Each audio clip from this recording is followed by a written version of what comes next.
Кандай барып келдиңер Турцияга? Кооптуу болдубу? Өзүңүз жаныңызга корккон жоксузбу? Албетте кооптуу жерлер болду.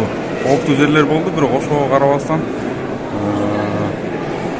баягы биз жардам бергени баргандан кийин Түрк элине, Түрк Ордош элине жардам бергени баргандан кийин болгон күчүбүздү, болгон тажрыйбаларыбызды ошол урандылардын алдында жаткан элди максималдуу түрдө тирүү сактап калганга аракетибизди жасабыз.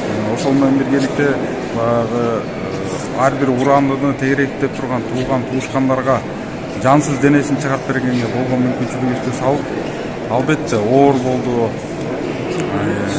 Моралдык жана психологиялык жактан да, себеби жансыз денени алып чыгып бергенде ошол эле туугандары ый болуп, өкүрүк кыйкырыктар болуп, ызаланган да учурлар болуп атты.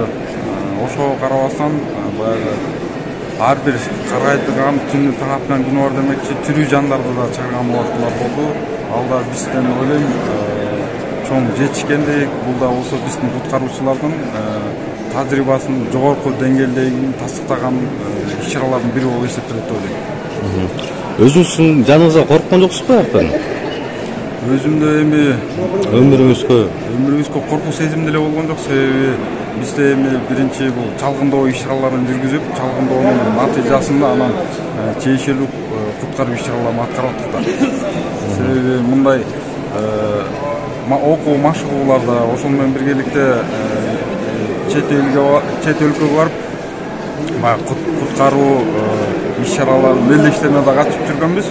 Ошолордун бүт баары ошол авариялык куткаруу иш-чараларында өтө чоң жардамы тийди деп айта алам. Канча сааттан ушу издеп, адамдарды издеп, урандылардын астынан издеп жүрүп, канча убакыт эс алып аттыңыз? Биз негизи 24 саат бою жумушту жүргүзүп аттык. 12 сааттан болуп, ар бир топко бөлүнүп, бирибизди алмаштырып 12 саат жумуш жүргүзүп, 12 саат эс алып аттык.